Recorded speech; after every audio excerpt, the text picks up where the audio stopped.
बगलामुखी बगलामुखी पीतांबरधारी बगलामुखी बगलामुखी बगलामुखी पीतांबरधारी बगलामुखी बगलामुखी देवी बगलामुखी। जय जगन्माता देवी बगलामुखी। నన్ను ఓ వ్యక్తి అడిగాడు, స్వామి నాకు దాదాపుగా 45 ఏళ్ళు వచ్చేసాయి. గడిచిన 15 ఏళ్ల నుంచి నేను ఓ 10 వ్యాపారాలైనా చేసుంటాను. దాంతో నేను చాలా లక్షలు నష్టపోయాను. ఇప్పుడు నేను మళ్ళీ ఓ వ్యాపారం చేయాలనుకుంటున్నాను, ఎప్పుడు ప్రారంభిస్తే మంచిది అని. ఇదే ప్రశ్న మీలో చాలా మంది మనసుల్లో మెదులుంటుంది, మీరందరూ అనుభవించుంటారు.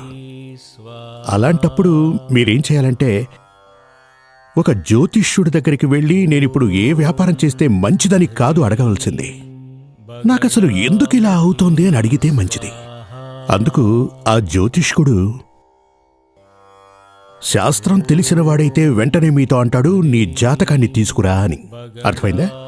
జాతకం అంటే మన పూర్వీకులు చెప్తుంటారు కదా, అది వాడి తలరాత అని చెప్తుంటారు, వినే ఉంటారు. ఆ తలరాత, ఆ డెస్టినీ, దాని ఫోటో కాపీనే ఈ జాతకం.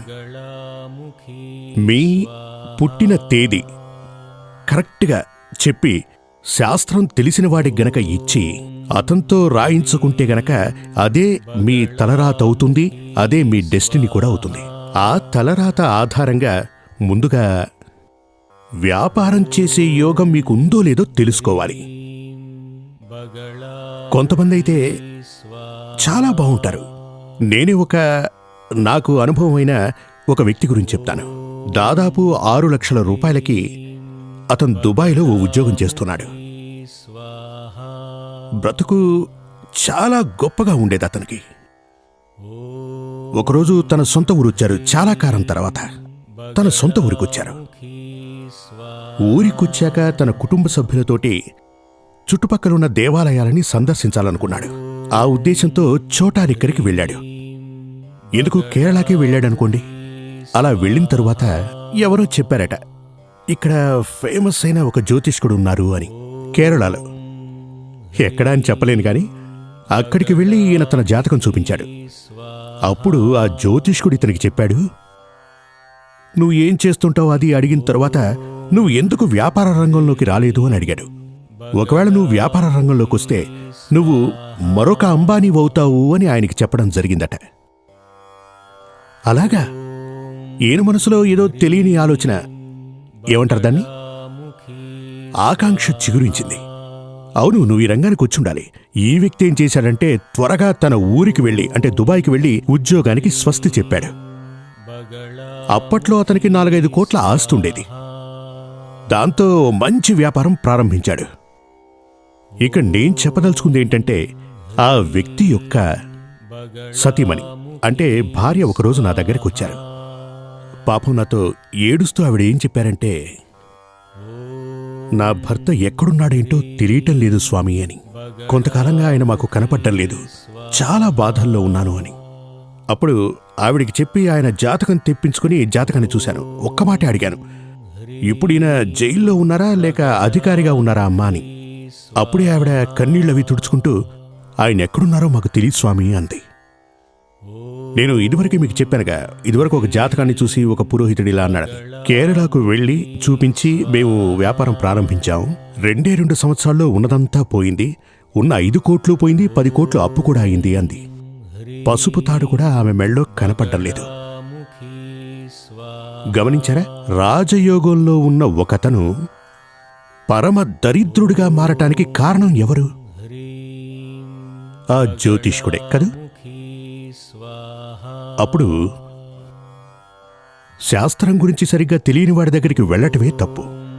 ఇక రెండవది, ఎప్పుడు ఏది ప్రారంభించాలి అని చాలామందికి తెలిసే ఉంటుంది.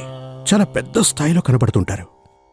ఉన్నట్టుండే ఒక వ్యక్తి కనపడతాడు, మనకే తెలీదు మన దేశంలోనో మన రాష్ట్రంలోనో అలాంటి వ్యక్తి ఒకడున్నాడని. కానీ చాలా గొప్ప స్థాయిలో గొప్ప పొజిషన్లో ఉన్నట్టుండి మనకు కనపడుతూ ఉంటాడు. కొంతకాలం గడిస్తే మనకు జైల్లో కనబడతాడు. ఇలాంటి వాళ్ళని మనం చాలా మందిని చూస్తుంటాం. ఎందుకని? కొంతమంది సాధారణంగా ఏదో ఆటో రిక్షాల్లో తిరుగుతూ ఉంటారు. అకస్మాత్తుగా కారు కొంటాడు. ఆ కారు గుద్దే అతను చనిపోతాడు. ఎందుకని అంటే ఇప్పుడు అకస్మాత్తుగా వచ్చే ఈ రాజయోగాలున్నాయే, అవి మన నాశనానికి కూడా కారణభూతమవుతాయి. కొన్ని సందర్భాలలో జ్యోతిష్యంలో తెలియనివి, అంటే జాతకంలో తెలియని విషయాలు చాలా ఉంటాయి. జాతకంలో చాలా చిన్న చిన్న సిమ్టమ్స్ మాత్రమే కనబడతాయి. ఎగ్జాంపుల్ చెప్తాను. ఇప్పుడు మీ జాతకం ప్రకారం మీకిప్పుడు 45 సంవత్సరాలు అనుకుందాం. మీ ఇంట్లో దొంగతనం జరుగుతుంది అని జాతకంలో ఉంటే గనక తప్పకుండా మరి దొంగతనం జరుగుతుంది. మరి దొంగలించింది ఎవరు, దొంగలించిన వ్యక్తులెవరు, తిరిగి ఆ వస్తువులు దొరుకుతాయా లేదా అనేది జాతకంలో తెలియదు. ప్రశ్న వేస్తేనే తెలుస్తుంది. అదే కాకుండా మీరు పుట్టిన సమయానికి చేతబడి, బ్లాక్ మ్యాజిక్ లాంటివి లేవు. మంచి జాతకమే. ఉన్నట్టుండి మీ జీవితంలోకి ఒక శత్రువు వచ్చి వాడే ఇలాంటివన్నీ క్రియేట్ చేయడం జరిగింది. అలాంటివి జాతకంలో లేదు. చిన్న సిమ్టమ్స్ లాగా కనబడతాయి అంతే.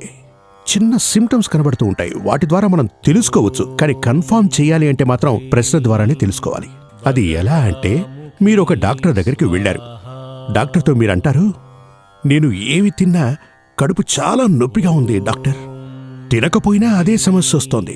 ఏమో తెలియటం లేదు, కడుపులో ఒకటే ప్రాబ్లం. డాక్టర్ ముందుగా ఈ స్టెథోస్కోప్తో చెక్ చేస్తాడు.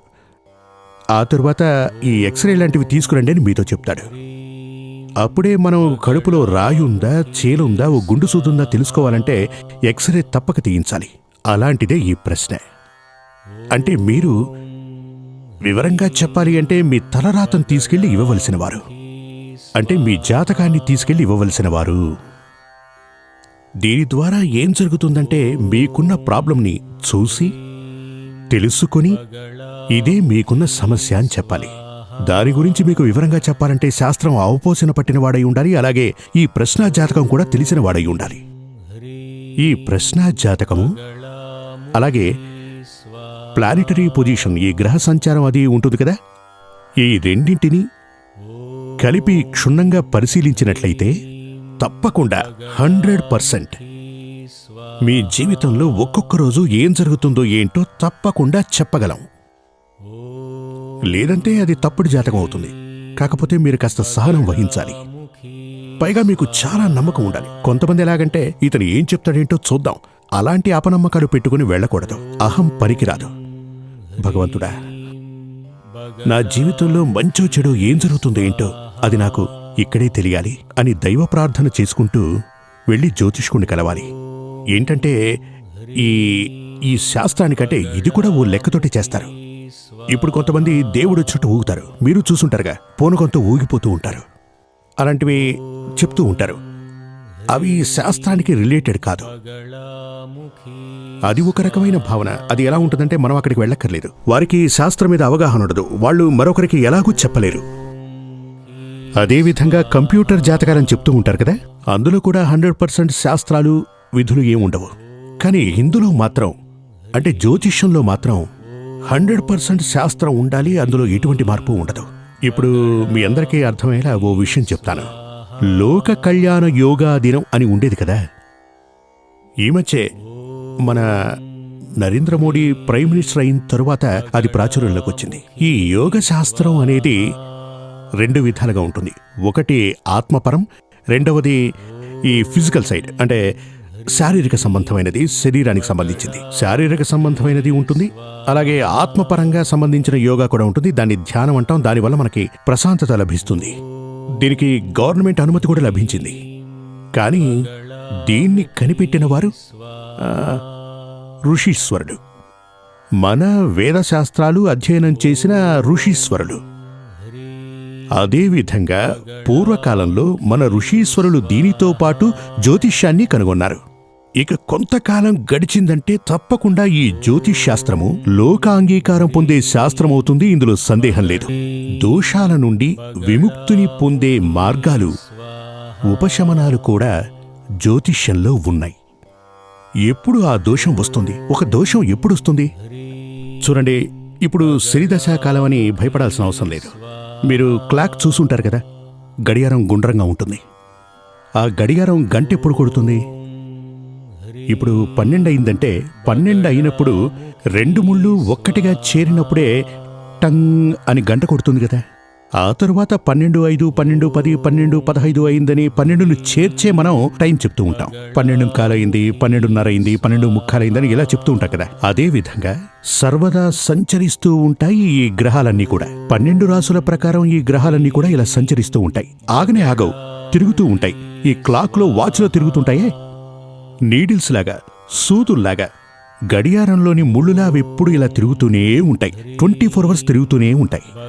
ఈ 9 గ్రహాలన్నీ 9 గ్రహాలు కాదు, కొన్ని గ్రహాలు కొన్ని రాసులలో యోగాన్ని బట్టి, దృష్టిని బట్టి చేరడం జరుగుతుంది. పాపగ్రహాలు అప్పుడే మనకు యాక్సిడెంట్లు జరగటం, మృత్యువు సంభవించడం జరుగుతూ ఉంటుంది. దోషం చేకూరుతుంది. కొన్ని సమయాలలో యోగ గ్రహాలు ఒక్కటిగా కలిసిపోతూ ఉంటాయి. అప్పుడే మన జీవితంలో మంచి కార్యాలు జరుగుతాయి. ఇప్పుడు ఒక యాక్సిడెంట్ జరిగింది అంటే అది ఒక ముహూర్తంలోనే జరిగి ఉంటుంది. అంటే ఆ యాక్సిడెంట్ జరిగిన 5 ఏళ్ల పాటు 7 ఏళ్ల పాటు దాని పర్యవసానాలు మన జీవితంలో కనబడుతూ ఉంటాయి. కాళ్ళు చేతులు విరిగిపోయి పడుకున్నామంటే ఎంతకాలం పడుతుంది అది నయం అవటానికి చెప్పండి? అంటే ఒక క్షణకాలంలోనే సంభవించేది అది. దానినే ముహూర్తం అంటారు. అందుకే కళ్యాణం జరిగేటప్పుడు ముహూర్తాలు చూస్తారు. శుభకార్యాలన్నింటికీ కూడా ముహూర్తాలు చూస్తారు. ఆ ముహూర్తంలో శుభగ్రహాలు కలిసిన ఆ ముహూర్తంలో పని గనక చేస్తే శుభంగా జరుగుతుంది. అలా అని శాస్త్రం నమ్మకాన్నిచ్చింది. దోషగ్రహాలు, ఆ దోషగ్రహాలు ఎప్పుడు ఒక్కటిగా కలుస్తాయో తెలుసుకుని ఆ సమయంలో ఆ గ్రహాల తీవ్రతని మనం తగ్గించవలసి ఉంటుంది. ఆ తీవ్రతని మనం అణచివేయాల్సి ఉంటుంది. అలా చేయటం వల్ల ఏం జరుగుతుంది? ఆ సమస్య నుంచి మనకు విముక్తి లభిస్తుంది. పెద్ద పెద్ద సమస్యలేవి రావు. కానీ నా అనుభవంతో నేను చెప్తున్నాను. ఇప్పుడు ఒక వ్యక్తికి పలానా సమయంలో యాక్సిడెంట్ జరుగుతుందని అతని జాతకం చూసి చెప్తాను. అప్పుడు అతను అంటాడు, దానికి పరిహారం చేయండి స్వామి అని. అప్పుడు దాన్ని పరిహారం చేయాల్సి ఉంటుంది. పరిహారం చేశాక ఆ టైంలో యాక్సిడెంట్ జరగలేదంటే అతను ఏం చెప్తాడు? అతను యాక్సిడెంట్ అది ఇది అని చెప్పాడు, నాకు అసలు ఏం జరగలేదంటాడు, డబ్బులు తీసేసుకున్నాడు అలా అని చెప్తాడు. కానీ అదే సమయంలో నేను చెప్పినటువంటి పరిహారాలు అవి చేసుకోవటం వల్ల అతనికి యాక్సిడెంట్ తప్పింది. కానీ ఆ సమయంలో ఓ సైకిల్ గుద్దుకొను, ఒక స్కూటర్ గుద్దుకొను ఆయన కింద పడిపోయి తన కాలుకి ఏదో దెబ్బ తగిలి కొంచెం రక్తం వస్తే ఏం చెప్తాడు? అవునవును, ఆ రోజు స్వామీజీ నాకు చెప్పారు, చాలా మంచి పని అయింది, పరిహారం అవి చేసుకున్నాను అంటాడు కదా.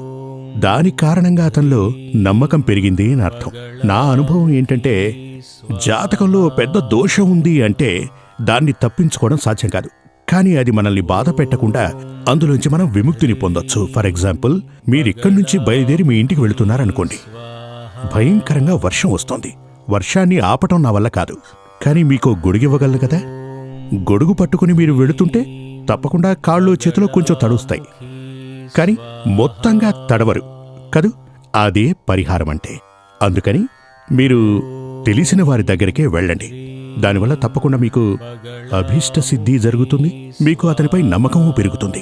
అదేవిధంగా నేను మీకు చెప్తున్నట్టుగా దీన్ని మీరు కూడా చదువుకోవచ్చు. ఇది శాస్త్రం కదా. 448 అని నేను చెప్పడం కాదు, మీరు చేసినా 448, ఇంకెవరైనా చేసినా 448. జ్యోతిష్యం అనేది ఒక మూఢనమ్మకం కాదు, అది ఒక శాస్త్రం. దాన్ని మీరు చదవండి. మీరు ఏవేవో చేస్తుంటారు కదా, మీ గురించి మీరు తెలుసుకోవాలి, మీ డెస్టినీ ఏంటో కూడా మీరు తెలుసుకోవాలి కదా. ఒకతనికి శని దశ పట్టింది అనుకుందాం, అతని జాతక రీత్యా శని మహర్దశ పట్టుండొచ్చు కదా. దానివల్ల పెద్ద దోషం అంటూ ఉండదు. అతను గనక పరమ దరిద్రుడే అయితే పెద్ద పెద్ద దోషాలు వచ్చి చేరుతాయి. వాటిని దృష్టిలో పెట్టుకుని దాని మీద నాకు నమ్మకం లేదు అలా అని చెప్పడం సరికాదు. జాతకం తెలిసిన వ్యక్తి దగ్గరికి మీరు తీసుకెళ్ళండి, సరైన మార్గం దొరుకుతుంది. మీరు ఎవరు అవన్నీ కూడా తెలుసుకోవచ్చు. అదేవిధంగా మీ పిల్లలకి మీరు చదువులు చెప్పిస్తూ ఉంటారు కదా, లక్షలు ఖర్చు పెట్టి మరీ చదువులు చెప్పిస్తూ ఉంటారు, ఫారిన్ కంట్రీకి పంపిస్తూ ఉంటారు, కొన్ని కోట్లు ఖర్చు పెట్టి మరీ చదివిస్తూ ఉంటారు. ఇది వాళ్లకు యూజ్ అవుతుందని తెలుసుకుని పంపించి చూడండి.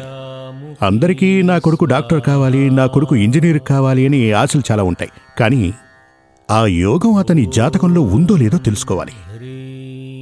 చాలా సమయాల్లో ఇప్పుడు ఈ కాలంలో చాలా మంది వచ్చి చదువుకున్న అమ్మాయి పారిపోయింది అంటారు. చాలా కేసులు అలా కనబడుతూ ఉంటాయి. ఎందుకు ఆ అమ్మాయి గనక ఇంట్లోనే ఉంటే అలా జరిగే అవకాశం లేదు. కనుక ఇలా జరిగే ప్రతి ఒక్క విషయానికి అప్పుడు పరిహారం అంటూ ఉంటుంది. పరిహారాలుంటాయి. అసలు ఏంటి మన ఫ్యూచర్, మన పిల్లల ఫ్యూచర్ ఏంటి, ఇలాంటి చాలా విషయాలు మీరు నిదానంగా, సహనంగా, ఒక సమస్య వచ్చినప్పుడే జాతకాన్ని చూపించుకోవడం కాదు, చాలా మంది అలాగే చేస్తుంటారు. అది చాలా పెద్ద పొరపాటు. దేవుడిపై గనక నమ్మకం ఉంటే తప్పకుండా జ్యోతిష్యాన్ని కూడా నమ్మాలి. ఎందుకంటే ఈశ్వరుడు, ఒక అమ్మ తన పిల్లల్ని బయటకు తీసుకెళ్తున్నప్పుడు జాగ్రత్తగా తీసుకెళ్లడం కోసం చేయి పట్టుకుని మరీ తీసుకెళ్తుంది. చాలా మంది తల్లులు అలాగే చేస్తూ ఉంటారు. ఇష్టం వచ్చేట వెళ్ళనివ్వదు, ఎందుకంటే బండ్లవి తిరుగుతూ ఉంటాయి కదా. అదే విధంగా భగవంతుడు మనల్ని పరోక్షంగా చేయి పట్టుకుని నడిపించడమే జ్యోతిష్యం. ఒక సరి అయిన జ్యోతిష్యుడు, సరిగ్గా అతనికి జ్యోతిష్యం తెలిస్తే అతను దైవానికి ప్రతిరూపమే, మిమ్మల్ని సరైన మార్గంలో నడిపేవాడు. అది తెలుసుకొని ఆ నమ్మకంతో మంచి జ్యోతిష్యుని దగ్గరికి వెళ్ళండి. మీ జీవితంలో ఎటువంటి దోషాలు ఉండనే ఉండవు. సంతోషం ఉంటుంది, ప్రశాంతత ఉంటుంది.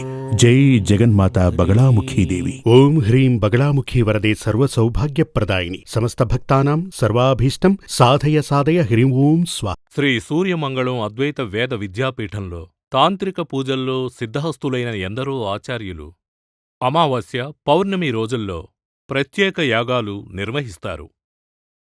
ఈ యాగాల్లో పాల్గొనడం ద్వారా తల్లి శ్రీ బగళాముఖీదేవి అనుగ్రహం వల్ల సర్వదోషాలూ పోయి సకల సౌభాగ్యాలు మనకు కలుగుతాయి. శ్రీ సూర్యమంగళం అద్వైత వేద విద్యాపీఠం జ్యోతిష్యం, ప్రశ్నలు, వాస్తు, తాంత్రిక పూజలు మరియు వేదయాగాలు నిర్వహిస్తారు. సంప్రదించవలసిన నంబర్ 7305442299 7305442299. చెన్నై, కోయంబత్తూర్, బెంగళూరు, హైదరాబాద్, విజయవాడ, ఢిల్లీ, ముంబై, తిరునల్వేలి, టెక్సాస్.